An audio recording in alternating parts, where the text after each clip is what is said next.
The country, battered again and again by more than 2 years of conflict, now waits nervously, unsure what to expect or when. Allahu Akbar. This video was put up online by the Free Syrian Army, the biggest rebel force. They want decisive intervention against President Assad and say they plan a fresh offensive to coincide with any US strikes. The Syrian government responded to US talk of strikes with its own TV images of military hardware and its armed forces primed to respond. And one of the country's ministers insisting the Syrian army was ready, its finger on the trigger to face any challenge. Reaction too from Iran, making clear the complexity of any intervention here. A senior Iranian official visited Damascus and said his country opposed what he called any aggression against Syria.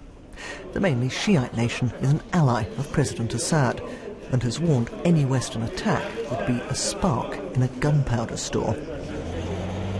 The fear is that military strikes on Syria, however limited, could draw reaction against Israel, sucking it too into a wider conflict.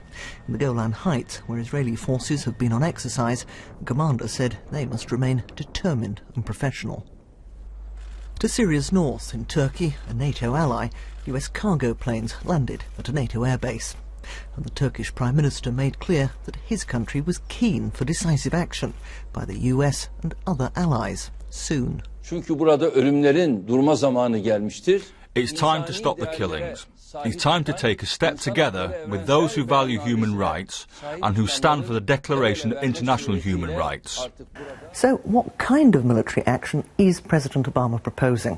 Well, there are currently at least 5 US destroyers in the eastern Mediterranean, equipped with Tomahawk cruise missiles.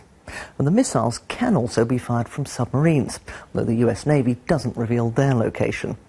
And air bases in Turkey, Jordan and the United Arab Emirates could also be used in any strikes. Already nearly 2 million people have fled Syria, and there could be many more. And reports suggest the Syrian regime has had plenty of time to move its military assets.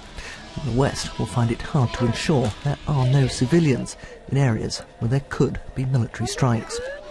Caroline Wyatt, BBC News.